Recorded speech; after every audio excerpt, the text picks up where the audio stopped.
South India shopping మాల్లో block buster ఆషాఢం #1 kilo sale.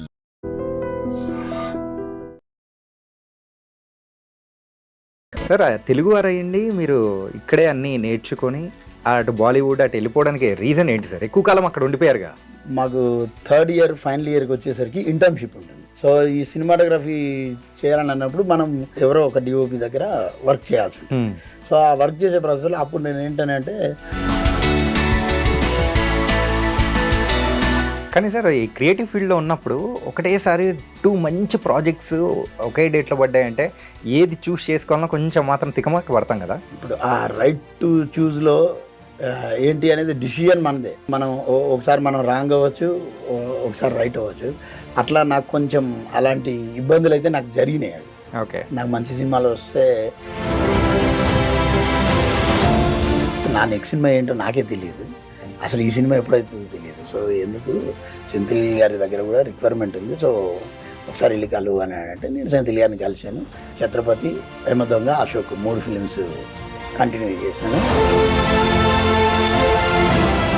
నేను చేసిన సీనియర్ డైరెక్టర్లు ఎవరైనా ఉన్నారంటే కృష్ణవంశీ గారు, నా ఫస్ట్ ఫిల్మ్ డైరెక్టర్. తర్వాత శేఖర్ సూరి గారు తప్ప నేను మ్యాక్సిమం అందరు కొత్త డైరెక్టర్లతో వర్క్. అంటే ఫస్ట్ ఫిలిం డైరెక్టర్స్ అందరికి మీరే ద ఫస్ట్ చాయిస్ అయిపోయినట్టున్నారు సార్. ఇప్పుడు రీసెంట్గా ఇప్పుడు ఆన్ ఫ్లోర్లో నేను చెప్పాను కదా, గ్రామ పంచాయతీ జరుగుతుంది, తన ఫస్ట్ ఫిలిం అది. ఓకే, ఏంటి సార్ ఆ కంఫర్ట్ ఏమైనా ఇస్తారా లేకపోతే ఏంటి ఆ డైరెక్టర్స్కి ఫస్ట్? సార్ ఇది అరుంధతి మూవీ విషయానికి వచ్చేటప్పటికి ఆ నేమ్ విషయం ఎవరిది పడింది సార్? నేమ్ సార్దే ఉంటుంది. సార్దే ఉంటుంది ఎందుకంటే main DOP sir. Okay okay. But నేను నేను తన దగ్గర ఆల్రెడీ అసిస్టెంట్ కాబట్టి సో నేను తన ఆప్షన్స్లో నేను వర్క్ చేసిన, అది కూడా తన పర్మిషన్తో.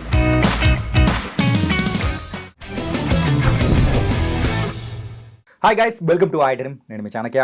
గైస్ మరి 23 years ఆఫ్ ఎక్స్పీరియన్స్ అండ్ మెయిన్గా కెమెరా పనితనంలో కూడా ఆయన్ని మించిన వాళ్ళు లేరు అన్నట్టు కూడా మంచి మంచి మూవీస్ అనేది కూడా తీసుకుంటూ ఇప్పుడైతే అటు బాలీవుడ్ ఇటు టాలీవుడ్ ఇలా అండ్ మెయిన్గా మరాఠీలో కూడా బోల్డ్ అనే మూవీస్కి డైరెక్టర్ ఆఫ్ సినిమాటోగ్రఫీ చేసిన పర్సన్ మరి శ్యామల భాస్కర్ గారు ఇప్పుడు మనతో పాటున్నారు. ఆయన మూవీస్ చాలా మూవీస్ కూడా చేశారు, పెద్ద పెద్ద మూవీస్. మరి ఇంకా ఆయన జర్నీ ఎక్కడి నుంచి స్టార్ట్ అయింది ఏంటి అనేది కూడా ఆయన మాటల్లోనే అడిగి తెలుసుకుందాం. Hi sir. నమస్తే సార్. నమస్తే సార్. భాస్కర్ సార్, ఎలా ఉన్నారు సార్? బాగున్నా. ఏంటి సార్ బాలీవుడ్ మరాఠీ మూవీసేనా, తెలుగు మూవీస్ ఏమైనా ఇప్పుడు ఏమైనా చేస్తున్నారా లేదా? తెలుగు సినిమాలు ఇప్పుడు 3 ఆన్ ఫ్లోర్లో ఉన్నాయి. ఓకే, ఒకటి రీసెంట్గా ఫినిష్ అయింది, ప్రేమిస్తున్నా అని, ఇది సెప్టెంబర్లో రిలీజు. ఇంకొకటి ఆన్ ఫ్లోర్ గ్రామ పంచాయతీ అనే సినిమా ఒకటి రన్నింగ్లో ఉంది. ఓకే సార్, తెలుగు వారయ్యండి మీరు ఇక్కడే అన్నీ నేర్చుకొని అటు బాలీవుడ్ అటు వెళ్ళిపోవడానికి రీజన్ ఏంటి సార్? ఎక్కువ కాలం అక్కడ ఉండిపోయారుగా. అలా ఏం లేదు, నాకు అంటే నేను జేఎన్టీయు చదువుతున్న రోజుల్లో మాకు థర్డ్ ఇయర్ ఫైనల్ ఇయర్కి వచ్చేసరికి ఇంటర్న్షిప్ ఉంటుంది. నేను సినిమాటోగ్రఫీ చూజ్ చేసుకున్నాను. సో ఈ సినిమాటోగ్రఫీ చేయాలని అన్నప్పుడు మనం ఎవరో ఒక డిఓపి దగ్గర వర్క్ చేయాల్సి ఉంటుంది. సో ఆ వర్క్ చేసే ప్రాసెస్లో అప్పుడు నేను ఏంటంటే ఆర్ఎఫ్సి అప్పుడే ఇంకా స్టూడియో ఫ్లోర్స్ ఇవన్నీ ఎరెక్షన్ అవంతా జరుగుతున్నాయి. అప్పుడే ఏది హాలీవుడ్ నుంచి కొన్ని ఫ్లోర్స్లో హాలీవుడ్ మూవీస్ జరిగేటి. ఓకే, సో ఆ టైంలో వాళ్ళకి ఏంటంటే బ్రోచర్స్కి స్టిల్ ఫోటోగ్రాఫ్స్ తీయాలి. సో అప్పుడు ఫోకల్ పాయింట్ శ్రీనివాస్ గారని ఒక అతను యాడ్ ఫోటోగ్రాఫర్ ఉండే, సో అడ్వర్టైజ్మెంట్ ఫోటోగ్రాఫర్. తనతో పాటు నేను ఆర్ఎఫ్సికి వెళ్ళినప్పుడు సో తుజే మేరీ కసం అని సినిమా జరిగింది. ఇది నువ్వే కావాలి హిందీలో రీమేక్. నువ్వే కావాలి మూవీ హిందీలో రీమేక్, విజయభాస్కర్ గారు director. Okay, so director Telugu but the whole film is complete Hindi. So DOP Kabir Lal గారు. సో కబీర్ లాల్ గారు అతను తెలుగు అతను అనే విషయం తెలుసు కానీ బట్ ఏమో తెలియదు. సరే ఆ ఫోటోషూట్ అయిపోయినాక పక్కనే జరుగుతుంటే సో డైరెక్ట్ వెళ్ళి ఎనీవేస్ మనకైతే అవసరం కదా అని చెప్పేసి నేను వెళ్ళి సార్ని సార్ ఐఎమ్ సో జేఎన్టీలో ఇట్లా చదువుకుంటున్నాను అని చెప్పేసి నాకు ఇట్లా అప్రెంటిస్షిప్ ఉంది సార్, మీ దగ్గర వర్క్ చేయాలనుకుంటున్నాను అంటే సో ఆయన స్ట్రైట్ అసలు అంటే నో అనే ఇది అసలు ఏమీ లేదు, అసలు ఏమీ అడగను కూడా అడగలేదు. ఆ జస్ట్ జేఎన్టీయూలో ఇట్లా చదువుకుంటున్నానంటే మైట్ బి సార్కి తర్వాత ఐడియా ఉంటుందేమో, సో వెంటనే వచ్చేసేయమని. సో నేను ఇమీడియట్గా అసలు వితౌట్ అంటే ఎలాంటి ఆలోచన లేకోకుండా బాంబేకి వెళ్ళిపోయాను. బాంబేకి వెళ్ళిపోయి ఇంకా తన దగ్గర ఒక 1 year 2 films చేశాను. ఇది తుజే మేరీ కసం ఒకటి, తర్వాత హీరో అని Sunny devil hero. Yeah. So దానికి నేను అప్రెంటిస్గా అక్కడ సార్ దగ్గర చేసి కాలేజీ అయిపోయింది, కోర్సు డ్యూరేషన్ అయిపోయినాక ఇంకా అప్పుడు మళ్ళీ ఇక బ్యాక్ టు హైదరాబాద్. ఓకే. మళ్ళీ హైదరాబాద్ వచ్చినప్పుడు అప్పుడు సర్వేష్ అని నా క్లాస్మేట్ కెమెరామెన్, తను సెంథిల్ గారి దగ్గర అసిస్టెంట్గా చేసేవాడు అప్పుడు. సో తనకి చందు గారి మూవీ అవకాశం వచ్చింది కెమెరామెన్గా. సో యాక్చువల్గా నేను వచ్చింది తన దగ్గర వర్క్ చేద్దామని, మేమిద్దరం క్లాస్మేట్స్ కాబట్టి. లేదు, నా నెక్స్ట్ సినిమా ఏంటో నాకే తెలియదు, అసలు ఈ సినిమా ఎప్పుడైతుందో తెలియదు. సో ఎందుకు సెంథిల్ గారి దగ్గర కూడా రిక్వైర్మెంట్ ఉంది, సో ఒకసారి వెళ్ళి కలువు అని అంటే నేను సెంథిల్ గారిని కలిశాను. సో మాట్లాడాము. సార్ కూడా అసలు నాకంటే అలాంటి ఎవరి దగ్గరకన్నా వెళ్తే నో అనే హర్డీలు ఎప్పుడు రాలేదు. ఓకే. ఎప్పుడు కూడా పాజిటివ్ వైపుతోనే. సో సార్ రమ్మని అన్నారు, జాయిన్ అయ్యాను. సెంథిల్ గారితో ఛత్రపతి, యమదొంగ, అశోక్ 3 films కంటిన్యూ చేశాను. సో యమదొంగ అండ్ యమదొంగ కంటే ముందు అరుంధతి ఫిలిం స్టార్ట్ అయింది సార్ది. సో సారు యమదొంగ మూవీకి వెళ్ళాలి, వెళ్ళే టైంలో ఇప్పుడు ఇంకా షూట్ ఉంది, కంటిన్యూ ఉంది. సో అప్పుడు ఎవరు చేయాలి అని చెప్పేసి డిస్కషన్ అప్పుడు సెంథిల్ గారే శ్యామ్ ప్రసాద్ రెడ్డి గారికి నా పేరు చెప్పి మనడు బాగానే చేస్తాడని చెప్పేసి మంచిగా ఎంకరేజ్ చేసి వెళ్ళి చేయమని అన్నాడు. సో నా వర్క్ శ్యామ్ సార్కి కూడా నచ్చింది. సో అంతా బాగానే జరిగింది. యాక్చువల్గా నేను కెమెరా పట్టుకుంది కెమెరామెన్గా ఆ సినిమాకి. ఓకే. ఓకే.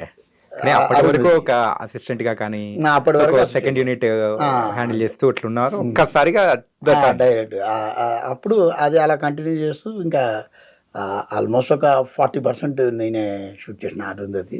సార్ ఇది అరుంధతి మూవీ విషయానికి వచ్చేటప్పటికి ఆ నేమ్ విషయం ఎవరిది పడింది సార్? నేమ్ సార్దే ఉంటుంది. సార్దే ఉంటుంది, ఎందుకంటే మెయిన్ డిఓపి సారే. ఓకే. ఓకే. బట్ నేను తన దగ్గర ఆల్రెడీ అసిస్టెంట్ కాబట్టి సో నేను తన ఆప్షన్స్లో నేను వర్క్ చేసిన, అది కూడా తన పర్మిషన్తోనే, నేను చేసింది ఏం లేదు. సో దాని ఓకే అది జరుగుతున్నది. అరుంధతి అయిపోయింది, ఆల్మోస్ట్ షూట్ అంతా అయిపోయింది. ఈ లోపల సార్దే మళ్ళీ ఇంకో సినిమా 3 అనే ఒక శేఖర్ సూరి మూవీ, శేఖర్ సూరి డైరెక్టర్, మన film by Arvind director. So తను 3 అనే మూవీ చేసినప్పుడు దానికి కూడా ఫస్ట్ సెంథిల్ గారే. సో సెంథిల్ గారు స్టార్ట్ అయింది, సార్కి కూడా మళ్ళీ వేరే ఏదో మధ్యలో చిన్న వస్తే అప్పుడు కూడా నా వర్క్ ఇంకా చూశాడు, వర్క్ చేయగలుగుతాడనే క్యాపబిలిటీ ఉంది కాబట్టి మళ్ళీ సెంథిల్ గారు మళ్ళీ శేఖర్ సూరి గారికి నా పేరు చెప్పడం జరిగింది. శేఖర్ సూరి గారికి ఇక మా జర్నీ శేఖర్ సూరి గారు దాని తర్వాత మేము కంటిన్యూగా మంచి అంటే ఇక బ్రదర్ రిలేషన్ లాగా హ్యాపీగా ఉంటుంది. తర్వాత నేను ఫిల్మ్ బై అరవింద్ 2 కూడా నేనే చేయాలి, బట్ అప్పుడు నాకు వేరే ఇంకో హిందీ సినిమా అక్కడ బాంబేలో జరుగుతుంది. సో 2 dates క్లాష్ వల్ల నేను చేయలేకపోయా యాక్చువల్గా. కానీ సార్ ఈ క్రియేటివ్ ఫీల్డ్లో ఉన్నప్పుడు ఒకటేసారి 2 మంచి ప్రాజెక్ట్స్ ఒకే డేట్లో పడ్డాయంటే ఏది చూస్ చేసుకోవాలన్నా కొంచెం మాత్రం తికమక పడతాం కదా. ఆ కన్ఫ్యూజన్ కంపల్సరీ ఉంటుంది. బట్ ఇప్పుడు ఆ రైట్ టు చూస్లో ఏంటి అనేది డిసిజన్ మనదే. సో మైట్ బి మనం ఒకసారి మనం రాంగ్ అవ్వచ్చు, ఒకసారి రైట్ అవ్వచ్చు. అట్లా నాకు కొంచెం అలాంటి ఇబ్బందులు అయితే నాకు జరిగినాయి. అవి ఓకే. నాకు మంచి సినిమాలు వస్తే అవి కాదని వేరే సినిమాలు చేయటం వల్ల కొంచెం నేను వెనకబడడానికి అది ఒక కారణం యాక్చువల్లీ. Okay sir. అలాగే ఫస్ట్ టైం యాజ్ అ డిఓపిగా మీ స్క్రీన్ మీద మీ పేరు చూసుకుంది అఫీషియల్గా అయితే మనం వెతుకునేటప్పుడు ఖచ్చితంగా ఫస్ట్ ఇది అని చెప్పేసి ఒకటి వస్తుంది. మనం ప్రీవియస్గా ఎన్ని వర్క్స్ చేసినా కానీ అఫీషియల్గా స్క్రీన్ మీద పడే పేరు ఏ మూవీకి సార్? నాది అఫీషియల్గా ఇండిపెండెంట్ డిఓపిగా పడింది కృష్ణవంశీ గారు శశిరేఖపర్ణి. శశిరేఖపర్ణి మీది మై ఫస్ట్ ఫిలిం. ఓకే. అంటే అది అఫీషియల్గా స్క్రీన్ మీద వచ్చింది. బట్ నేను డిఓపిగా ఫస్ట్ వర్క్ చేసింది శేఖర్ సూరి. ఓకే. కృష్ణవంశీ గారిది కూడా ఎట్లా అంటే అరుంధతి మూవీ జరుగుతున్న టైంలో సో వంశీ గారు డిఓపి కోసం చూస్తున్నారు. సో యాక్చువల్గా ఆ సినిమాకి ప్రొడ్యూసరు శంకర్ మధుమురళి గారు. మధుమురళి గారు అశోక్ సినిమాకి నేను అసిస్టెంట్గా వర్క్ చేసినప్పుడు sir producer. So Arundhati footage కొంచెం చూశారు సార్ వాళ్ళు, ఏదో ఎడిట్లో యాక్సిడెంటల్లీ చూసినట్టుంది. ఎవరు డిఓపి అని అంటే ఇట్లా భాస్కర్ అని చెప్పారు. శ్యామ్ సారు వెంటనే చాలా బాగా చేస్తాడు, మంచిగా గో హెడ్ అని చెప్పేసి సార్ చెప్పారు. ఈ లోపల వంశీ గారు కూడా అసలు ఏమీ అనలేదు, ఓకే డన్ అని వెళ్ళిపోయినాం. అంటే ఇంకోటి ఏంటంటే శశిరేఖ పరిణయానికి మాకు ప్రీ ప్రొడక్షన్ వర్క్ టైం కూడా లేదు. యాక్చువల్గా ఒక 1 వీక్లో షూట్కి వెళ్ళాలి. ఓకే. సో నేను 1 వీక్ బిఫోర్ నేను డిఓపి కాను. కాదు సార్, అంటే ఈ ప్రీ ప్రొడక్షన్ వర్క్స్లో ఎక్కువగా డిఓపి ఇన్వాల్వ్ అవ్వలేకపోతే అక్కడ ఏమన్నా ఇంపాక్ట్ ఏమైనా పడుతుందా? అంటే కొంచెం కొద్దిగా ఉంటుంది, అది ఆబ్వియస్లీ ఉంటుంది. ఎందుకంటే ఇప్పుడు అది వంశీ గారు కాబట్టి ఆయనకు ఆల్రెడీ ఆయన విషయం ఉంటుంది, ఇవి ఉన్నాయి కాబట్టి నేను ఫస్ట్ టైం అయినా కూడా నాకు అవకాశం ఇచ్చిన తనకి పని చేసే వాళ్ళు ఉంటే సరిపోతుంది. ఆయనకు చేయించుకునే విధానం తెలుసు. ఇప్పుడు చేయించుకునే విధానం తెలియనోడికి నేను హెల్ప్ అవుతా. సో ఇప్పుడు నాకేంటి, నాకు పనిచేసే విధానం తెలుసు, ఎలా చేయించుకోవాలో ఆయనకు తెలుసు, నేను చేస్తాను. ఓకే. సో అట్లా ఇంకా నాకు వంశీ గారికి హ్యాపీగా సినిమా అయిపోయింది. ఇక తర్వాత మేము ఎప్పుడు ట్రావెల్ చేయలేదు ఒక్క మూవీకేనా? ఒక మూవీకే. ఏంటి సార్ తర్వాత అంటే తర్వాత నేను బాంబేకి వెళ్ళిపోయినా. శశిరేఖ పరిణయం తర్వాత నాకు కొంచెం గ్యాప్ వచ్చింది. బికాజ్ ఏంటంటే ఆ టైంలో ఏదో సాఫ్ట్వేర్ సంథింగ్ ఏదో రిసెషన్ లాంటిది ఏదో సంథింగ్ వచ్చింది ఆ టైంలో. సో అప్పుడు ఏమైపోయిందని అంటే ఎదర్ బిగ్ ఫిలిమ్స్ ఉన్నాయి, లేదు అని అంటే అప్పుడే స్టార్ట్ అవుతున్నాం. అంటే complete new director, new hero ఆ సెక్టర్లో ఉన్నాను. సో మనం వచ్చేసి we are not on top list, not on lower list. So ఆ మధ్యలో ఉన్నప్పుడు ఆ గ్యాప్లో ఆ సినిమాలు అటు ఇటు అవ్వడం వల్ల నాకు కొంచెం గ్యాప్ వచ్చింది. అప్పుడు నేను బాంబేకి వెళ్ళిపోయాను. ఓకే. బాంబేకి వెళ్ళడానికి కూడా కారణము శ్రీకాంత్ నారోజ్ అని నాకు జేఎన్టీలో సీనియర్, మా కాలేజీ సీనియర్. ఆయన ఎప్పుడు అంటే నా వర్క్ని ఎక్కువ ఇష్టపడే వాళ్ళలో వన్ ఆఫ్ ద అంటే ఫస్ట్ అండ్ ఫార్మోస్ట్ పర్సన్ అతని. నా వర్క్ని ఎక్కువ నేను ఎలా అయినా చేయను, అరే నువ్వు ఇట్లా చేసినావు అట్లా చేసినావు అని. అంటే దట్టు బాగా చేయకపోతే కూడా మళ్ళీ ఓపెన్గా వచ్చి నువ్వు సరిగ్గా చేయలేదు అని చెప్పేసి. తనే ఒక మరాఠీ మూవీ వస్తే నా పేరు సజెస్ట్ చేశాడు. సో వెళ్ళాము, వాళ్ళకు వర్క్ నచ్చింది, ఆ సినిమా ఆడింది. ఓకే. మరాఠీలో ఆ సినిమా ఆడటం వల్ల నాకేమైంది, వర్క్స్ రావడం ఇంక్రీజ్ అయింది. సో అప్పుడు ఇంకా నేను ఇటు రాకోకుండా ఒక 4-5 ఇయర్స్ కంటిన్యూస్ అటే ఉన్నాను. ఓకే. ఆ టైంలోనే మరాఠీ మూవీస్ ఒక 3 ఫిలిమ్స్ కంటిన్యూస్గా చేసినాక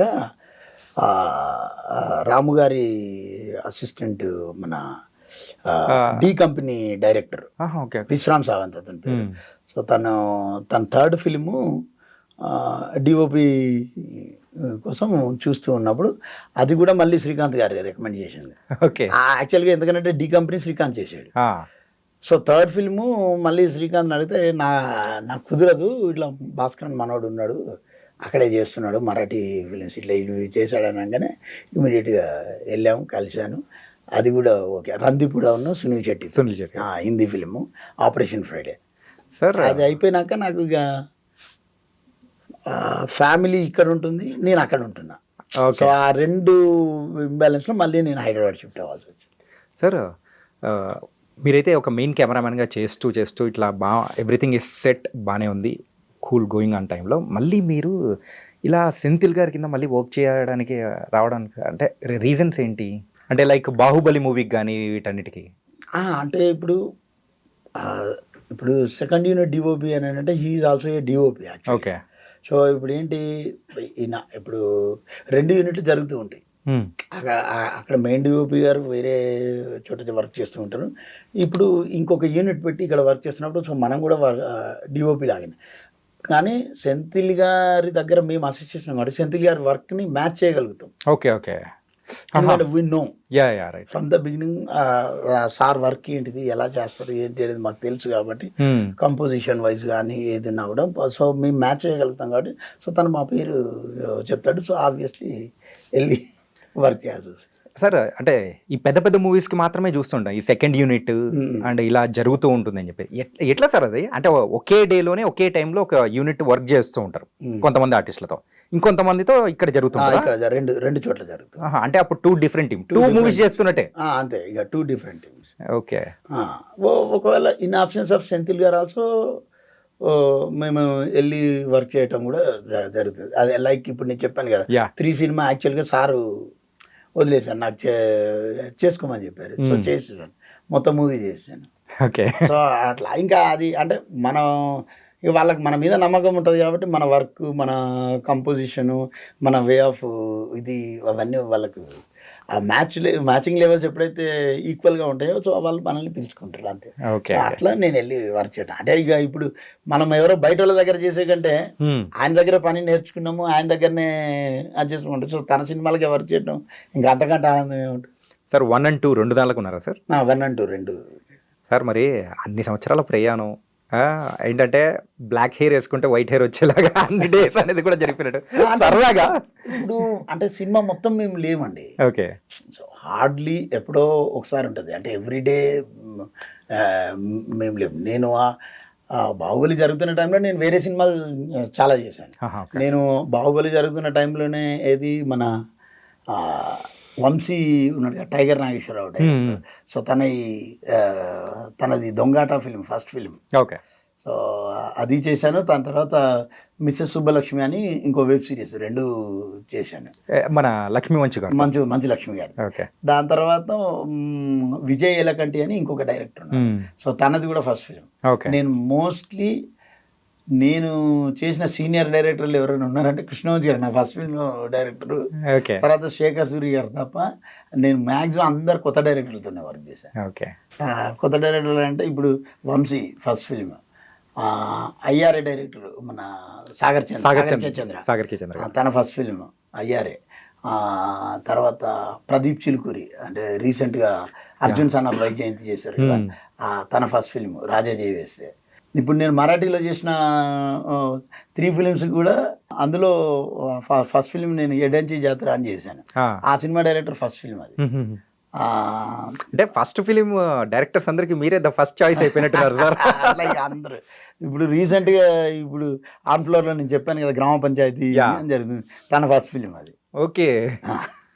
ఏంటి సార్ ఆ కంఫర్ట్ ఏమైనా ఇస్తారా లేకపోతే ఏంటి ఆ డైరెక్టర్స్కి ఫస్ట్ ఫిలిం వాళ్ళకు ఒక ఇట్స్ మైల్ స్టోన్ ఇలాంటిది కావాలి, మీ ఎక్స్పీరియన్స్ అనేది కూడా జోడించి వాళ్ళకి నేను ఎలా నా వర్క్ మోడ్ నచ్చింది. ఫస్ట్ ఆఫ్ ఆల్ నా వే ఆఫ్ అంటే ఇప్పుడు జనరల్గా ఎట్లా ఉంటుంది అంటే డైరెక్టర్కి కెమెరామెన్కి ఏది వైఫ్ అండ్ హస్బెండ్ లాగా ఉంటారు. నాకు అట్లా కాదు, బ్రదర్లీ రిలేషన్ మెయింటైన్ చేస్తూ ఓకే బ్రదర్ లాగా. ఇక వాళ్ళకి ఏంటంటే నేను కొంచెం పెద్ద లెవెల్ కనబడేసరికి అన్న చెప్పాను అంటే అలా కదా తమ్ముడు ఇట్లా అని చెప్పేసి సో వాళ్ళతో అలా వెళ్ళేసరికి వాళ్ళు అలా జర్నీ అవుతూ ఉంటారు. ఇంకా ఇక మళ్ళీ నేను వాళ్ళతో ట్రావెల్ చేయకపోవడానికి రీజన్ ఏంటంటే వాళ్ళకు ఆ ఫిలిం సక్సెస్ తర్వాత వాళ్ళకు వచ్చిన ఫిలిమ్స్ వేరే, ఆ హీరోస్ వేరే, వాళ్ళ బడ్జెట్స్ వేరే. సో అప్పుడు ఏమవుతుంది ఆబ్వియస్లీ వాళ్ళకు బోలెడైన అబ్లిగేషన్స్ ఉంటాయి. వీళ్ళని సార్ నా ఫస్ట్ ఫిలిం కెమెరామెన్ ఇతను పెట్టుకుంటాను వాళ్ళకు కూడా చెప్పే అవకాశం ఉండకపోవచ్చు. సో అలాంటి కాన్వర్ట్ సిచ్యువేషన్లో ఇట్లా కానీ బట్ నాకు అది హ్యాపీ. అయ్యారే డైరెక్టర్ రీసెంట్గా మన భీమ్లా నాయక్ టైసన్ నాయుడు చేస్తున్నాడు. సో అది నాకు హ్యాపీ, ఆయన అంత పెద్ద డైరెక్టర్ అయ్యాడు అని అంటే. ఈవెన్ వంశీ, టైగర్ నాగేశ్వరరావు, తర్వాత మన ఇప్పుడు ప్రదీప్, అర్జున్ సన్ ఆఫ్ వైజయంతి, ఇప్పుడు మళ్ళీ ఇప్పుడు అతను ఆ వెంకట్ ఇప్పుడు జరిగేది అతను కూడా మళ్ళీ నెక్స్ట్ ఏ సినిమా మళ్ళీ ట్రావెల్ అవుతామో లేదో కానీ బట్ ఇప్పుడైతే హ్యాపీ. నాకు ఏ డైరెక్టర్తో ఎలాంటి ప్రాబ్లం లేదు, అందరితోనే హ్యాపీగా వాడు. సార్ బాహుబలి 10 years కంప్లీట్ చేసుకుంది. It's a big celebration. మెయిన్గా అయితే మన తెలుగు సినిమా ఇండస్ట్రీ ఒక ముఖ చిత్రమే మార్చేసిన మూవీ. ఎలా అనిపిస్తుంది సార్ అందుకు వర్క్ చేశారు మీరు? చాలా హ్యాపీగా ఉంటుంది. ఆబ్వియస్లీ మనం one of the team member అనే ఆ ఫీలింగ్ అది ఇంకా అంటే మాటల్లో చెప్పలేదు, అది అంతే, దాన్ని ఫీల్ అవ్వటం తప్ప ఇంకా దాని గురించి ఎక్కువ అది ఆబ్వియస్లీ. సార్ ఈ 23 years ఆఫ్ ఎక్స్పీరియన్స్ అనేది కూడా సినిమా ఇండస్ట్రీలో ఉంది. అండ్ ఇన్ని సంవత్సరాల్లో మెయిన్గా కెమెరా పరంగా చూసుకుంటే టెక్నాలజీ ట్రాన్స్ఫర్మేషన్ అనేది కూడా చాలా వరకు జరిగింది, రీల్స్ నుంచి డిజిటల్ వైపు. ఆ 2 చూసిన వ్యక్తి మీరు, ఎలా అనిపిస్తుంది సార్? అంటే రెండింటిని కంపేర్ చేయలేము కానీ నా పాయింట్ ఆఫ్ వ్యూలో film is film, digital is digital. So technology change అయింది. ఇప్పుడు ఫిల్మ్ ఉన్నప్పుడు ఏంటి ఏది ఫస్ట్ ఫిలిం కొనుక్క రావాలా, కెమెరా హైర్ చేసుకోవాలి, తర్వాత సేమ్ ప్రాసెస్ అంతా. అంటే ఎట్లా అంటే ఇప్పుడు మళ్ళీ ఈ ఫిలింని ప్రాసెసింగ్ చేయడం కోసం ల్యాబ్స్ రన్ అయ్యేటి, మళ్ళీ దాని తర్వాత దాన్ని కన్వర్షన్ చేసి ఎడిటింగ్ టేబుల్ మీదకి తీసుకెళ్ళడానికి, సో మళ్ళీ దాన్ని కన్వర్షన్ చేయాలి, ఎడిట్ చేయాలి, మళ్ళీ దాని తర్వాత పాజిటివ్ తీయాలి, మళ్ళీ ప్రొజెక్ట్ చేయాలి, ఇంత ఉంది. ఇప్పుడు అవన్నీ డిజిటల్ వచ్చినాక మొత్తం ఒకటేసారి వైప్ అయిపోయినాయి. అంటే ఇక వైప్ అసలు లేదు, ఇంకా లేదు, వ్యానిష్ అయిపోయింది. వైప్ అనేది రాంగ్ వర్డ్ ఏమో, వ్యానిష్ అయిపోయింది. ఎందుకని అంటే నీకు ఇప్పుడు డైరెక్ట్ వాట్ వీఆర్ షూటింగ్ ఇమీడియట్గా నీకు ఇమేజ్ ట్రాన్స్ఫార్మ్ అయిపోతుంది, డైరెక్ట్ ఎడిట్కి వెళ్ళిపోతుంది. ఇప్పుడు ఒకప్పుడు ఫిల్మ్ మేకింగ్ కొంచెం చాలా ఇబ్బందిగా ఉండేది, కష్టమే. అప్పుడు ఫిల్మ్ మేకింగ్ అనేది చాలా కష్టము, శ్రద్ధతో చేసేవాళ్ళు, అంత విషయంతో అంత చాలా డెడికేషన్ అంతా ఉండేది. ఇప్పుడు ఏంటి, it's in every once hand. Okay, ఇప్పుడు మీరైనా కూడా ఫిల్మ్ మేకింగ్ చేయాలనే మీకు ఒక థాట్ వచ్చింది అనుకోండి, మీరు ఫోన్ తీస్తారు, మీరు మీ ఫోన్లో జస్ట్ దాంట్లోనే 3-4 ఏది వేరియేషన్స్, రేంజెస్ ఆఫ్ లెన్సెస్ ఇచ్చేస్తున్నాడు, దాంట్లో కూడా షూట్ చేసుకోవచ్చు, ఎడిట్ చేసుకోవచ్చు. సో ఇప్పుడు అది మీకు అంటే ఒక ప్రొడ్యూసర్కి అప్రోచ్ అవ్వాలన్నా ఈజీ అయిపోయింది, ఒక సినిమా ప్రాజెక్ట్ని తెచ్చుకోవాలన్నా ఈజీ అయిపోయింది. ఒకప్పుడు అలా లేదు, ఫిల్మ్ ఉన్నప్పుడు అలా కాదు. సో అది హ్యాండ్స్ ఆన్ ఎక్స్పీరియన్స్ ఉండాల్సిందే. దీనికి ఇప్పుడు చాలా ఈజీ అయిపోయింది. ఇప్పుడు ఇదేంది, ఓన్లీ ఇట్స్ అ థాట్ అంతే. థాట్ మీకు వచ్చిందా, so you can shoot, edit and project it. Sir ఒక విషయం చెప్పండి సార్, ఈ ఫిలిం అంటే ఫిలిమ్స్ యూస్ చేసే టైము, డిజిటల్ యూస్ చేసే టైం, ఆ క్వాలిటీ అనేది దేనిలో బాగా వస్తుందంట? దాని క్వాలిటీ దానిదే, దీని క్వాలిటీ దీనిదే. అది దానికి దీనికి దర్శక గ్రెయిన్ ఇమేజ్, ఓకే, ఇట్స్ ఇది digital image, it's pixel image. Theoretically and technically speaks, దాంట్లో ఫిలింలో ఏంటంటే హైలైట్స్ ఎక్కువ కంట్రోల్ ఉంటుంది, డిజిటల్లో నీకు హైలైట్ కంట్రోల్ కొంచెం తక్కువ ఉంటుంది. అది అంటే టెక్నికల్గా ఆ జోన్లోకి ఎంటర్ అయితే అది వేరే లాగా వస్తుంది. బట్ ఏంటంటే ఫిల్మ్ ఉన్నప్పుడు అది వేరే, అది రెండు. ఇప్పుడు ఏంటంటే డిజిటల్లో కూడా చాలా అంటే వాడిని ఏమంటారు జనరల్గా డైనమిక్ రేంజెస్ ఇట్లా చెప్తూ ఉంటారు, లాటిట్యూడ్ ఇవన్నీ అంటూ ఉంటారు కదా. సో డైనమిక్ రేంజ్ ఫిలింది వేరే, డిజిటల్ది వేరే. బట్ ఎప్పుడు కూడా కంపేర్ చేయాల్సింది ఫిలింతోనే డిజిటల్ని. ఓకే, ఎనీవేస్ అడాప్ట్ అవుతుంది, మనకు టెక్నాలజీ అడాప్ట్ చేసుకుంటున్నాము, అప్గ్రేడ్ అవుతున్నాము, చేంజెస్ వస్తూ ఉన్నాయి. కానీ బట్ కంపారిజన్ దేనితోనే అవుతుంది, ఫిలింతోనే. సో దట్స్ ఎవర్ గ్రీన్ అంతే, ఇంకా దాన్ని ఏం చేయలేము అంతే. ఫిల్మ్ ఆల్వేస్ ఫిల్మ్, డిజిటల్ ఇంకా అది దాని చేంజ్ ఓవర్ ఇంకా కమింగ్ డేస్లో ఇంకా ఎలా ఉంటుంది అనేది చెప్పలేము. ఈ రెండు దానికి మధ్య ఎప్పుడైతే ట్రాన్స్ఫర్మేషన్ ఉంటుందో, ఆ ట్రాన్స్ఫర్మేషన్ పీరియడ్ దేనికైనా కానీ ఒక చిన్న ఇబ్బంది అనేది కూడా ఏర్పడుతూ ఉంటుంది. అది మనం హ్యూమన్ బీయింగ్స్గా ఒక టెక్నాలజీ నుంచి ఇంకో టెక్నాలజీ మనం అడాప్ట్ చేసుకునేదాని టైంలో అట్లా మీరేమైనా ఇబ్బంది పడిన సందర్భాలు కానీ అట్లా క్విక్గా కానీ సార్? నేనైతే ఇబ్బంది పడలేదు, ఎందుకంటే బీయింగ్ ఫిల్మ్ స్టూడెంట్ నాకు ఎప్పుడు అంటే టెక్నాలజీ అప్డేట్ అవుతూ ఉంటాను కాబట్టి నాకు పెద్దగా ఇబ్బంది రాలేదు. కానీ బట్ ది ఫిలిం పోవటం వల్ల కొన్ని కోట్ల మంది అన్ఎంప్లాయ్మెంట్ వచ్చేసింది. ఎందుకంటే అప్పుడు కోడాక్ ఫిల్మ్ ఉండేది. సో ఫిల్మ్ మేకింగ్ ప్రాసెస్కి ఒక కంపెనీ, కోడాక్ కంపెనీ రన్ అయ్యేది, ఫ్యూజీ కంపెనీ రన్ అయ్యేది. అవన్నీ ఆల్ ఆఫ్ సడన్ బ్యాంక్రప్ట్ అయిపోయినాయి. అంటే నాకు తెలిసినంతవరకు డిజిటల్లో ఫస్ట్ షూట్ చేసిన star wars, I think around 2002 ఆ టైంలో సోనీ ఆ కెమెరా ఏదో వాడి ఉంటాడు. 2002 అది ఫస్ట్ షూట్ చేసినాక 2008 2 నుంచి 8 వరకు ఏంటి 6 years ఆఫ్ స్పాన్లో ఇప్పుడు మామూలుగా డిజిటల్ కెమెరాస్ వస్తూ ఉన్నాయి, షూట్ చేస్తున్నారు, దాన్ని అలా అడాప్ట్ చేసుకుంటూ విదిన్ 6 years స్పాన్లో 2010కి వచ్చేసరికి మొత్తం ఓవర్లుక్ చేసేసింది డిజిటల్. ఎప్పుడైతే ఓవర్లుక్ చేసిందో మొత్తం కోడాక్ బ్యాంక్రప్ట్, ఫ్యూజీ బ్యాంక్రప్ట్, మొత్తం అందరు అన్ఎంప్లాయ్మెంట్, ఎవరికి ఏం చేయాలో తెలియదు.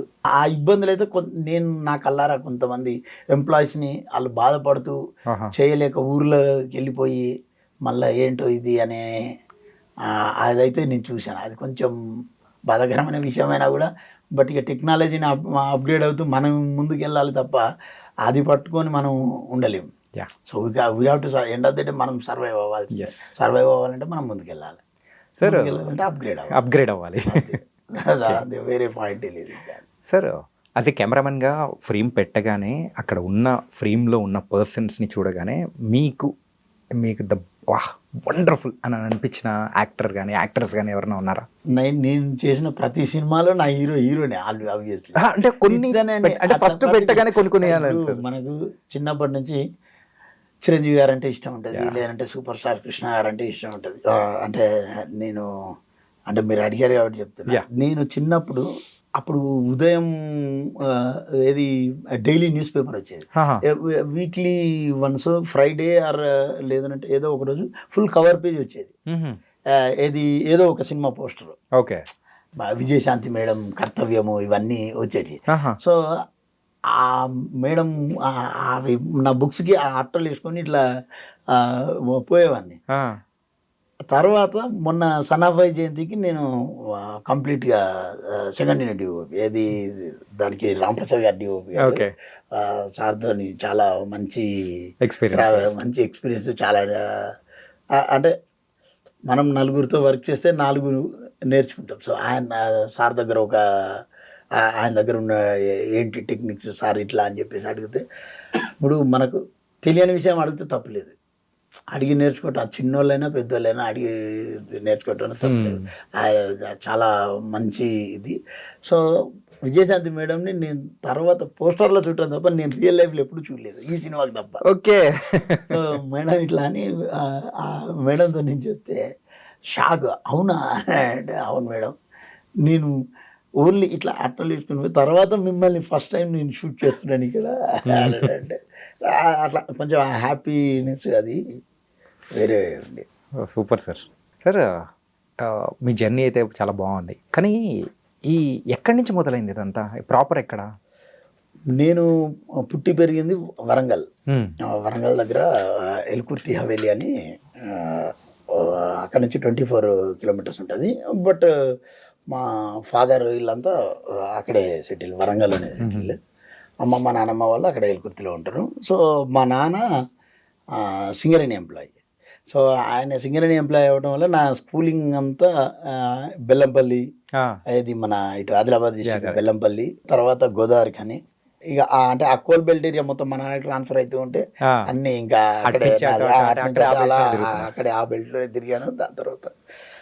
దాని తర్వాత వచ్చేసి మన ఇంకా వరంగల్ పాలిటెక్నిక్లో ఇంజనీరింగ్, మెకానికల్ ఇంజనీరింగ్ అయిపోయింది, డిప్లొమా మెకానికల్ ఇంజనీరింగ్ అయిపోయినాక అప్పుడు ఏంటంటే ఇప్పుడు ఉన్న ఇంజనీరింగ్ సీట్లు లేవు, limited seats. So that either you have to get the rank, లేదు అని అంటే పని చేసుకోవటం, 2. ఓకే. కానీ నాకు అసలు ఏ క్వశ్చన్ నాకు అసలు ఎప్పుడు ఇష్టం లేదు జాబులు చేయటం కానీ. ఎందుకంటే నాకు డిప్లొమా అయిపోయినాక వైజాగ్ స్టీల్ ప్లాంట్లో నాకు జాబ్ వచ్చింది. So I refused it actually. Okay. నాకు అసలు ఇష్టమే లేదు, నేను పోలేదు. ఇక మా నాన్న వాళ్ళకి చెప్పకుండానే వచ్చేసి ఇక్కడ జేఎన్టీలో ఫైన్ ఆర్ట్స్ కోర్స్ ఉందనే విషయం మా కజిన్ ద్వారా తెలుసు, మా కజిన్ మనోహర్ అని. సో తను చెప్పాడు. సో తను చెప్తే నేను రాశాను. జేఎన్టీలో నాది 9th rank, state 9th rank. So ఇంకా జేఎన్టీలో జాయిన్ అయిపోయాను. జేఎన్టీలో జాయిన్ అయినాక అప్పుడు ఏంటంటే ఫిల్మ్ ఉండేది కాబట్టి 98లో నేను జాయిన్ అయింది. ఫిల్మ్ ఉండేది అప్పుడు ఫిల్మే. సో సర్వైవల్ కోసం ఏది పెళ్లి ఫోటోలు తీసేది, మ్యారేజెస్ చేసేది. ఎందుకంటే కాలేజీకి వెళ్ళాలి. కాలేజీకి వెళ్ళినాక లాస్ట్ 3 months మాకు గ్యాప్ వచ్చేది. జూన్, అది మార్చ్లో ఎగ్జామ్స్ అయిపోయినాయంటే ఏప్రిల్, మే, జూన్ 3 months అది పెళ్ళిళ్ళ సీజన్. అప్పుడు ఇంకా ఫుల్ మ్యారేజెస్ చేసేది, సంవత్సరానికి సరిపడే డబ్బులు పెట్టుకునేది అంతే. ఇంకా అసలు ఫస్ట్ మనకేంటిది ఫుడ్, బెడ్, 2 ప్రాబ్లం లేకపోతే మనల్ని ఎవరు అడిగారు. So hostel fees కట్టేసేది.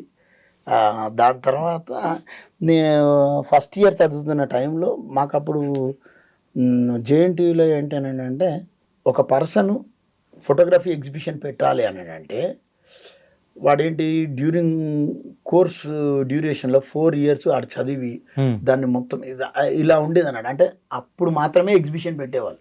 They are అంటే ఎల్లవడానికి కాదు, వాళ్ళు ఆ రకమైన ఒక దీంట్లో వెళ్తూ ఉండేవాళ్ళు అందరూ. సో ఇప్పుడు నాకేమైందంటే ఫస్ట్ ఇయర్ నేను చదువుకునే టైంలో నాకేంటంటే నా రూము లక్డీ కప్పుల్లో ఉండేది. అక్కడ నుంచి డైలీ నేను వాక్లో వెళ్ళేవాడిని, ఓకే, నడుచుకుంటూ కాలేజీకి మాసప్ ట్యాంక్. సో వెళ్తూ ఉన్నప్పుడు ఈ మధ్యలో నేను ఫోటోగ్రాఫ్స్ తీసుకుంటూ ఉండేవాడిని. నేను వెళ్తూ ఏదో నాకు నచ్చింది తీసుకుంటూ, నాకు కూడా తెలియదు యాక్చువల్లీ అది నాకు ఒక వర్క్ ప్రొఫైల్ని బిల్డప్ చేస్తుంది అనేది. సో ప్రింట్ వేసి అయిపోయింది, చూసుకుంటున్నాము. అలయన్స్ ఫ్రాన్సిస్లో వేరే వాళ్ళది ఏదో పెయింటింగ్ ఎగ్జిబిషన్ ఏదో జరుగుతుంది. సో అక్కడికి నేను వెళ్ళినప్పుడు యాక్సిడెంటల్గా నేను తెచ్చుకున్న ఫోటోలు చేతిలో నుంచి జారి కింద పడ్డాయి. So one of the curator Atiya Amjad అని తన టక్కన చూసి ఏం చేసింది అంటే, అరే ఎవరి వర్క్స్ అని అంటే నాయం మేడం అని చెప్పిన. అరే ఇంత బాగున్నాయి, వై డోంట్ యూ బుడ్ అని. అరే నేను ఇప్పుడు ఫస్ట్ ఇయర్, ఇంకా నాది కంప్లీట్ అవ్వలేదు మేడం, నాకు అసలు తెలీదు ఫోటోగ్రఫీ, అసలు నాకు ఏం తెలియదు, నేను ఏదో నేర్చుకుంటున్నాను అంటే, లేదు నీకెందుకు ఎన్ని ఉన్నాయి వర్క్స్ అని అంటే, మొత్తం నా దగ్గర ఉన్న ఒక 40 వర్క్స్ నేను మొత్తం చూపించగానే to conduct exhibition, so these works are enough అని చెప్పేసి ఆవిడ వాళ్ళే అలయన్స్ ఫ్రాన్సిస్లో నా ఫస్ట్ షో. సో మా జేఎన్టీ ప్రొఫెసర్స్ కూడా వాళ్ళకి ఏంటి, నేను డైరెక్ట్గా నేను ఎవరికి చెప్పలేదు, వీళ్ళు ఎగ్జిబిషన్ ఓకే అయిపోయినాక వాళ్ళే నేను చెప్పాను, నా దగ్గర డబ్బులు లేవు, మీరు ప్రింటింగ్ మీరు వేసుకోమని అన్న, నేను వేసుకునే అంత నా దగ్గర లేదనంటే, అన్నీ మేము చూసుకుంటాం, ప్రింట్స్ మాకు అంటే ఏంటంటే it's an exchange process, right. ఏంటి నేను నా వర్క్స్ ఒక 4 or 5 వాళ్ళకి ఇచ్చేయాలి, వాళ్ళు నాకు ఎగ్జిబిషన్ పెట్టుకోవడానికి స్పేస్ ఇచ్చేస్తారు, మిగతా వాట్ ఎవర్ ది ఎక్స్పెండిచర్స్ వాళ్ళు స్పెండ్ చేసుకుంటారు. సో అట్లా ఏమైపోయింది, మా సోలో ఎగ్జిబిషన్ డైరెక్ట్ తీసుకెళ్ళి మా ప్రిన్సిపల్ అప్పుడు పిరాన్ సార్ అని ఉండేది, పిరాన్ గారికి మా హెచ్ఓడి వీళ్ళందరికీ ఇస్తే వాళ్ళు షాక్, అసలు నువ్వు ఫస్ట్ ఇయర్ కూడా కంప్లీట్ నువ్వు ఎగ్జిబిషన్ ఏంటి అని అంటే, వాళ్ళు ఏదో మామూలుగా చెప్తున్నాడు లేవు కావచ్చు అనుకున్నాను.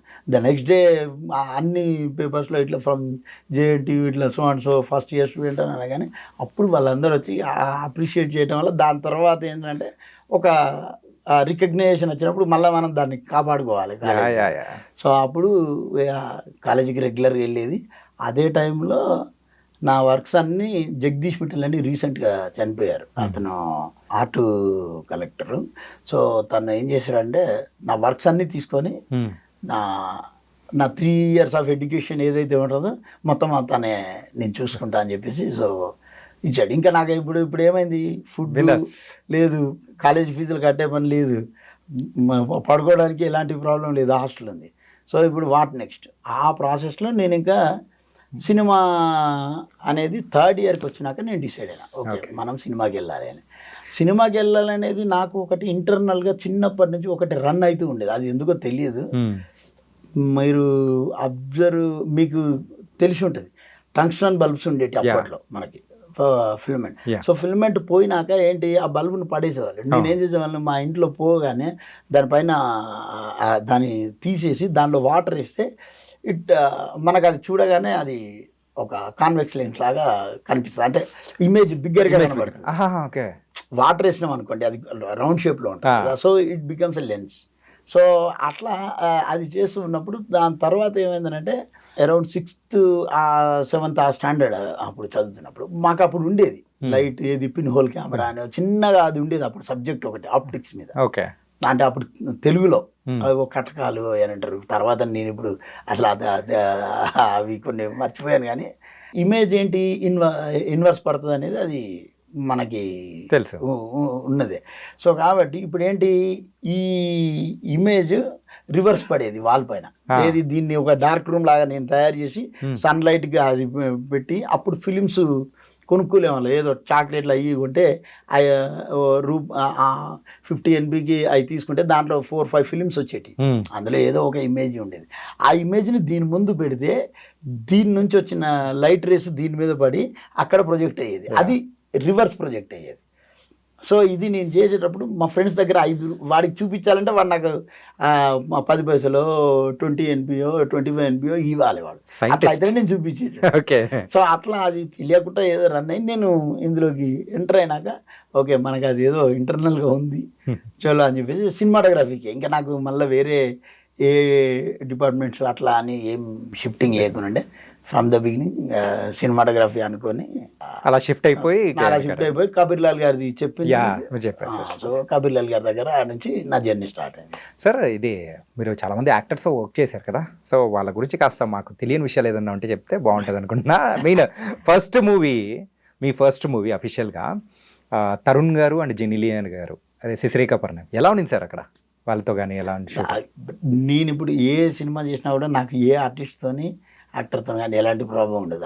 ప్రాబ్లం కదా సార్, అంటే వాళ్ళతో ఒక మెమరీ ఉండింది కదా. మెమరీ అని అంటే తరుణ్కి కూడా శశిరేఖ పరిణయం చాలా ఆఫ్టర్ లాంగ్ గ్యాప్ తర్వాత తనకి సినిమా. యా అంటే మనం ఒక సినిమా చేసే ముందు ఒక ఆర్టిస్ట్ గురించి ఒక్కొక్క రకంగా చెప్తూ ఉంటారు కదా, బట్ అది మేము ఆన్ సెట్కి వచ్చినాక అసలు తరుణ్ ఏ రోజు కూడా అంతకుముందు చాలామంది ఏంది తను లేట్ వస్తాడు ఇవన్నీ చెప్పేవారు, అవన్నీ అసలు ఏమీ లేదు. ఆన్ టైం 7:30 అంటే 7:30కి ఉండేవాడు. ఆల్మోస్ట్ 58 or 60 days ఏదో షూట్ చేసాము. ఏ రోజు మాకు ఎలాంటి ఇబ్బంది కలిగలేదు, అంత పండగ వాతావరణం. మళ్ళీ దట్టు ఇక వంశీ గారు అంటే అది ఇక ఇంకా పండగ వాతావరణం. అది ఆయనతోనే వర్క్ చేస్తున్నంత చెప్పు వంశీ గారితో తెలియదు అంటే ఎట్లా మనము అసలు అంటే ఆ కష్టం ఎలా చేస్తున్నాం అనేది తెలియకుండా వర్క్ స్మూత్ జరిగిపోతుంది. జెనిలియా గారు సార్, జెనిలియా అప్పటికే చాలా పెద్ద హీరోయిన్ ఆవిడ, బొమ్మరిల్లు ఇవన్నీ పెద్ద హిట్లు. అంతను కూడా నాకు ఎప్పుడు ఆన్ సెట్లో మాత్రం చలాకీగా ఉంటారు కదా. అయితే యాక్చువల్లీ ఏంటంటే జెనిలియా తన ఎర్లియర్ ఫిలిమ్స్కి ఆఫ్టర్ ఫిలిమ్స్కి మా సినిమాకి చిన్న డిఫరెన్స్ ఉంటుంది. ఏంటి అంటే మా సినిమాలో వీ హ్యావెంట్ యూజ్డ్ మేకప్. యాక్చువల్గా అసలు మేకప్ లేదు ఆ అమ్మాయికి. తన స్కిన్ టోన్ ఒరిజినల్ ఏదైతే ఉంటుందో తన స్కిన్ మీద మచ్చలు ఉంటే మచ్చలు, ఏది ఉంటే అది అలాగే కావాలని షూట్ చేసాం యాక్చువల్గా. సో ఆ టైంలో కొంతమంది నన్ను అడిగారు, అరే కొంచెం గ్లామరస్గా లేదు అని. అంటే గ్లామర్ అంటే నువ్వేమనుకుంటాను అని చెప్పేసి నేను రివర్స్ అడిగాను. ఎందుకు అని అంటే ఇప్పుడు మేము ఏదైతే ఫీల్ అయినామో అఫ్కోర్స్ అది సక్సెస్ అయితే ఒక రకంగా మాట్లాడుకుంటారు, అది నచ్చకపోతే ఇంకో రకంగా మాట్లాడారు. రెండూ ఉంటాయి కాయిన్కి బోత్ సైడ్స్ ఉన్నట్టు. సో ఇప్పుడు ఏంటి అంటే అలానే ఎప్పుడు జెనిలియా నేను బాగా చాలామంది చాలా బాగా చూపించిన చాలా బాగుంటుంది. స్కిన్ టోన్స్ విషయంలో కొంచెం మీరు మేకప్ వేయలేదు అది ఇది అని అడిగారు. సో అది పర్పస్ఫుల్లీ మేమే కావాలని వేయలేదండి అని చెప్పేవారు. అండ్ అలాగే అరుంధతి జేజమ్మ అనుష్క గారు, అనుష్క మేడంతో ఎట్లా ఉంటుందని అంటే ఇంకా అది ఫ్యామిలీ మెంబర్ లాగా. అసలు నేను అంటే అరుంధతి వర్క్ చేసేటప్పుడు నాకు ఇంకా అంటే అప్పటికి మ్యారేజ్ అవ్వలేదు. సో మాకు అన్నపూర్ణలో 2 ఫ్లోర్లు మొత్తం ఫుల్ ఆక్యుపైడ్. అంటే 2 ఏది ఒకటి ఇంటీరియర్ అవి ఉన్నాయి కదా, అదే కోట సీన్స్, కోట ఇంటీరియర్ సీన్స్, అవి 2 సెట్లు వేసేసి ఇక్కడ ఒకటి అక్కడ ఒకటి వర్క్. సో నేను నైట్ అక్కడే పడుకునేవాడిని. అన్నపూర్ణలో ఒక రూమ్ నాకు ఉండేది. నేను అసలు ఇంటికి కూడా వెళ్ళేవాడిని కాదు. నా క్లాత్ వాషింగ్ చేసుకోవడానికి కూడా టైం లేక నాకు ఒక మనిషిని పెట్టేవారు అక్కడ. సో నేను డే అంతా ఇక్కడ షూటింగ్ చేయాలి, మళ్ళీ నైట్ ఇంకో సెట్లో లైటింగ్ చేయాలి. ఈ యూనిట్ అంటే ఈ లైట్మెంట్లు వేరే, నైట్ లైటింగ్ చేసే లైట్మెంట్లు వేరే. వాళ్ళతో మళ్ళీ నైట్ లైటింగ్ చేసేసి మళ్ళీ పడుకొని మళ్ళీ మార్నింగ్ 6 o'clock మళ్ళీ ఇక్కడ ఈ సెట్లో రెడీ ఉండాలి. అట్లా అంటే ఒక వర్కర్స్ లాగా అంతే. ఇంకా అది అంటే ఇప్పుడైతే చేయలేనేమో అంత అదిగా. అప్పుడు చేసినాక అప్పుడు కదా చెప్పాను కదా సెంథిల్ గారు ఇంకా యమదొంగకి వెళ్ళిపోతూ చెయ్యి అని అంటే ఇంకా నేనే కంటిన్యూ చేయాలి.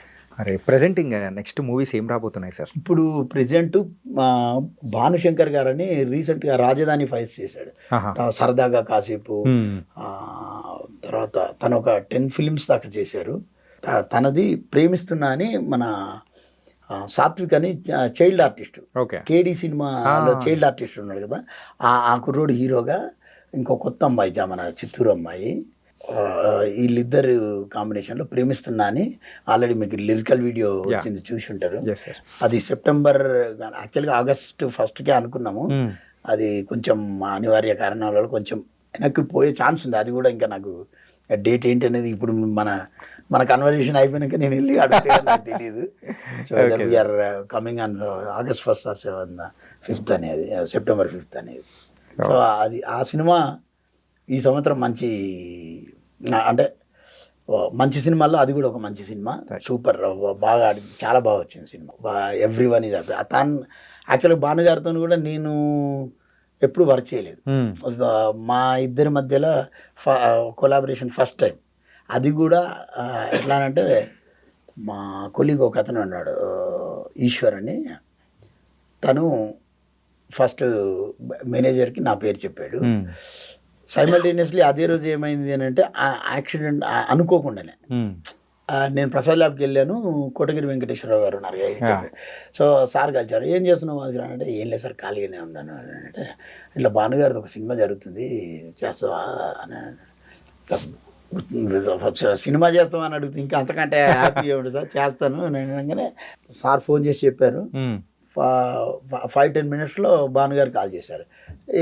వెళ్ళినాక సారు నేను చెప్పా ఇట్లా పలానా ఈ సినిమాలు చేశానండి అది అంటే, సార్ అంటే సార్ ఫస్ట్ మనం సినిమా చేద్దాం, మిగతా రెస్ట్ ఆఫ్ ద థింగ్స్ మనం తర్వాత మాట్లాడదాం, ఫస్ట్ మీరు కథ ఏంటో చెప్పండి అని అనగానే ఆయన అంటే వితౌట్ దట్ అసలు కథ చెప్పాలా లేదా అని ఏం ఆలోచించకుండా కథ చెప్పేశాడు. ఓకే కథ చాలా బాగుంది చేద్దామని చెప్పేసిన. ఫైనల్గా మళ్ళీ ఇద్దరి మధ్యలో డిస్కషన్ ఎక్కడ వస్తుంది, ఎకనామికల్ ఇష్యూ దగ్గర ఏదో పాయింట్ వస్తుంది.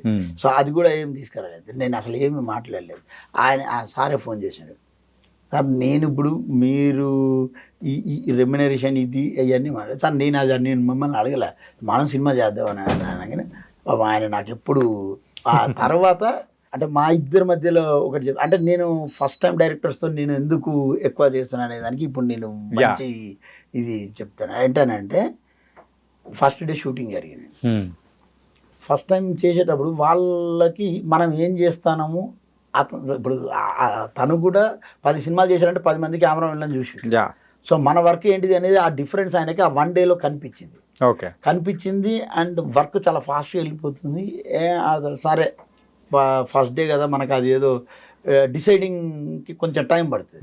మళ్ళీ రెండో రోజుకి వచ్చినాక సార్ సీన్ ఇది అన్నారంటే ఓకే సార్ అని చెప్పేసి కొన్ని సీన్లు మనం షూటింగ్ చేసేటప్పుడు కొన్ని నచ్చుతాయి.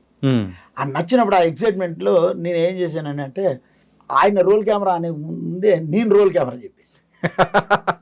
కెమెరా చెప్పాగానే జనరల్గానైతే ఆయన భానుగారి ప్లేస్లో వేరే ఎవరున్నా కూడా కొంచెం ఈగో ఉంటుంది మనిషి అనే, ప్రతి ఒక్క నాకైనా ఉంటుంది, మీకైనా ఉంటుంది, ఎవరికైనా ఉంటుంది.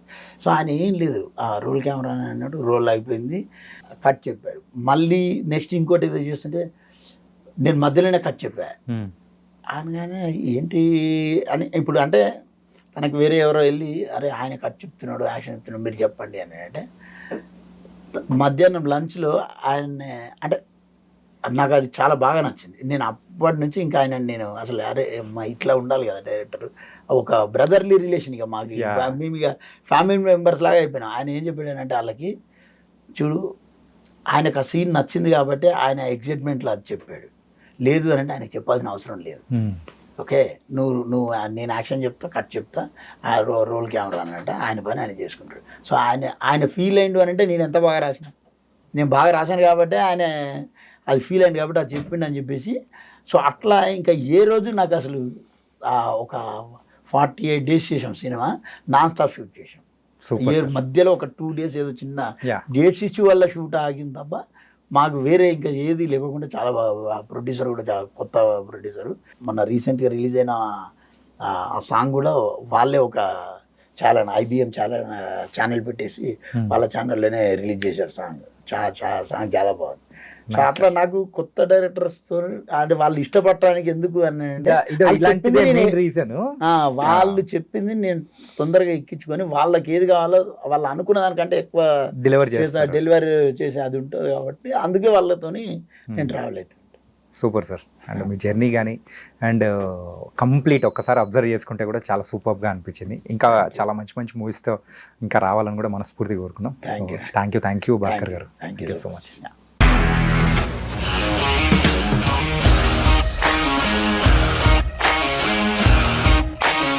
ఇండస్ట్రీలో కమిట్మెంట్ ఇష్యూస్ వస్తే నీకు కూడా వచ్చినట్టు. మార్నింగ్ తీసుకెళ్ళాడంటే కొట్టి పడేస్తాడు.